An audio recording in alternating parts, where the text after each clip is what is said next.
ருக்கு தனத்தோட வீட்டுக்கு வர்றாங்க. அவங்க அப்பா கிட்ட சொல்றாங்க, தனத்துக்கு இன்னொரு வாழ்க்கைய நீங்க தான்யா அமைச்சு கொடுக்கணும். அதனாலதான்யா தனத்தோட வாழ்க்கை சம்பந்தமா உங்ககிட்ட பேசிட்டு போலான்னு வந்தேன். ஐயா, நீங்க எங்க வீட்டுக்கு வந்து தாராளமா உங்க பொண்ண கூட்டிட்டு போலாம்யா.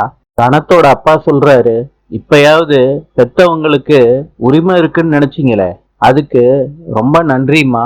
நாங்க உங்க வீட்டுக்கு வர்றோம்மா. ருக்கு சொல்றாங்க, ரொம்ப நன்றியா. ருக்கு சொல்றாங்க, தனம், இன்னையோட உன் டைம் முடியுது. உன்னோட முடிவு என்ன?